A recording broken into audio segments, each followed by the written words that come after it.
Hello everyone, welcome back to my channel. అందరూ బాగున్నారు అనుకుంటున్నా. నేను కూడా చాలా బాగున్నానండి. సో ఇవాళ వీడియో ఏంటంటే డే 15 అనమాట నా వెయిట్ లాస్ జర్నీలో. సో నా డే 15 రొటీన్ మీతో షేర్ చేసుకుందామని ఈ వ్లాగ్ చేస్తున్నాను. ఈ రోజు కూడా వాకింగ్ అవన్నీ చేశానా లేదా అనేది ఒకసారి చూడండి. సో ఇవాళ డే 15 చూస్తున్నారు కదా, 7 o'clock లేచాను అనమాట. సో ఈ రోజు కూడా వాకింగ్కి వెళ్ళట్లా, ఇంట్లోనే వర్కౌట్ చేశాక మిమ్మల్ని కలుస్తా. సో ఈరోజు 10:30 అవుతుంది. అసలు వర్కౌట్ లేదు, డీటాక్సిఫైయింగ్ డ్రింక్ లేదు, ఏం లేదు. సో వర్క్ ఉందన్నమాట, వర్క్ చేసుకుంటున్నాను. ఇంకొక తర్వాత స్టార్ట్ చేయాలి వర్కౌట్. చూద్దాం ఎన్నింటికి స్టార్ట్ చేస్తాను, మీతో కూడా షేర్ చేసుకుంటా. ఈరోజు డీటాక్సిఫైయింగ్ డ్రింక్ అయితే ఏం తాగలేదు, మండే కదా, ఫుల్ వర్క్ ఉంటుంది. సో ఈరోజు డే 15 అనమాట. వర్కౌట్ చేయలేదు అండ్ వాకింగ్ కూడా చేయలేదు. మధ్యాహ్నం 12:30 అయిపోయింది అనమాట టైం మాత్రము, ఎందుకంటే ఆఫీస్ వర్క్ ఫుల్ ఉండే ఈరోజు, కుదరలేదనమాట. సో ఇండోర్ వాక్ అన్నా చేద్దామని ఇప్పుడు స్టార్ట్ చేస్తున్నాను. సో ఇండోర్ వాక్ అయితే స్టార్ట్ చేశాను. చూద్దాం మరి ఇంట్లోనే ఎంతసేపు నడవగలుగుతాను, ఎన్ని కిలోమీటర్లు నడవగలుగుతాను. సో చూస్తున్నారు కదా, ఇంచుమించు 1 hour ఇండోర్ వాక్ చేశాను. 3 kilometers 214 యాక్టివ్ క్యాలరీస్ అనమాట. సో సక్సెస్ఫుల్లీ వాకింగ్ అయితే చేశాను ఈరోజు 3 kilometers. హ్యాపీగా ఉంది. ఇంకా డిన్నర్ టైంలో కలుస్తా. సో చూసారు కదా, ఈ రోజు అయితే వాకింగ్కి వెళ్ళలేదు బయటకి అండ్ వర్కౌట్ కూడా చేయలేదు అనమాట. బట్ ఏంటంటే ఇంట్లోనే ఇండోర్ వాకింగ్ అయితే చేశాను. 200 calories బర్న్ చేశాను. బట్ ఏంటంటే ఈ రోజు లంచ్ స్కిప్ చేసేసాను అనమాట. అండ్ ఈ రోజు ఏంటంటే OMAD 1 meal a day, అంటే ఒకసారి మాత్రమే తింటాను. మధ్యాహ్నం లంచ్ చేయలేదు.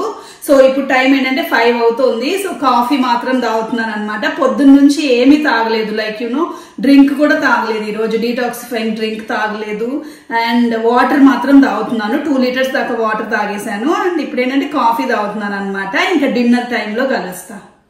సో ఫైనలీ డిన్నర్ టైం అనమాట. నేను ఇందాక కాఫీ తాగుతున్నప్పుడు చెప్పాను కదా, ఏంటంటే ఇవాళ OMAD 1 meal a day, ఇదే ఫస్ట్ మీల్ అనమాట. Weight loss challenge 60 days challenge తీసుకొని 14 days అయిపోయింది కదా, ఇది 15th day అనమాట. రేపటితో 16th day కదా. 15 days కంప్లీట్ అయ్యాక నేను ఎంత వెయిట్ లాస్ అయ్యాను అనేది కూడా మీకు చూపిస్తాను. లాస్ట్ ఒక వీడియోలో చూపించాను కదా, లైక్ 1 week కి 1.5 kg అయితే తగ్గానని. సో రేపు చూద్దాం, లైక్ హాఫ్ మంత్ కరెక్ట్ గా అవుతుంది 15 days. సో ఎంత వెయిట్ లాస్ అయింది అనేది అయితే మీతో షేర్ చేసుకుంటాను రేపు.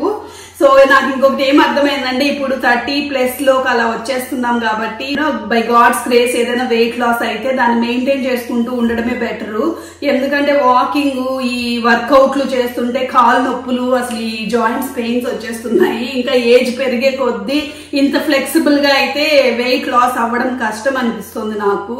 సో ఇంకా మెయింటైన్ కూడా చేసుకోవాలి, అదే బెటర్ అనిపించింది. First meal of the day అని చెప్పాను కదా, ఇంట్లో ఏది ఉంటే అదే తింటాను.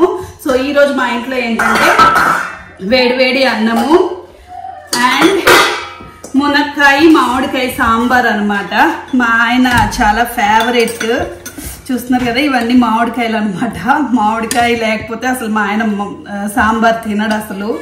అలాగే అప్పడాలు అండ్ పెరుగు. సో నేను ముందు వీడియోస్ లో కూడా చెప్పినట్లే ఎంత పడితే అంత కాదనమాట. 1 meal a day అయినా కూడా మెజర్మెంట్స్ తోనే. సో 1 cup తీసుకుంటున్నాను. So 1 cup rice and 1 cup sambar. కొంచెం వెజ్జెస్ ఎక్కువ తీసుకుంటున్నాను, ఒక మామిడికాయ, వంకాయ అన్ని కలిపి. అండ్ ఈ రోజు ఏంటంటే ఎలాగో దీనిలో వెజ్జెస్ ఉన్నాయి కదా అని వెజ్జెస్ తీసుకోలేదు. ఒక అప్పడము, మామూలుగా అయితే ఇందులో హాఫ్ అప్పడాలు నేనే తినేసేదాన్ని. సో ఈ రోజు ఒక అప్పడంతో అడ్జస్ట్ అవుదాం అనుకుంటున్నా, లేకపోతే ఇంకొక అప్పడము. సో ఈ రోజు నా డిన్నర్ అయితే ఇది. 1 cup rice, sambar, appadam and పెరుగు. మీరు కూడా ఒకసారి చూసేయండి. నా డిన్నర్ ఏంటంటే ఒక 1 cup rice and 1 cup sambar, 1 cup పెరుగు అండ్ అప్పడం. సో ఇదనమాట నా డిన్నరు. సో ఇక డిన్నర్ చేసేసి అర్లీగా పడుకోవాలన్నమాట, ఎందుకంటే రేపు కూడా వర్కింగ్ డేనే. సో ఇంకా మళ్ళీ పొద్దున్నే లేసి యాజ్ యూజువల్ గా రొటీన్ లైఫ్ స్టార్ట్ అయిపోతుంది అనమాట. సో ఇవాళ వీడియో అయితే ఇది. నా వెయిట్ లాస్ జర్నీలో డే 15 రొటీన్ మీతో కూడా షేర్ చేసుకుందామని ఈ వ్లాగ్ చేశాను. I hope you like this video. See you in next video. Bye.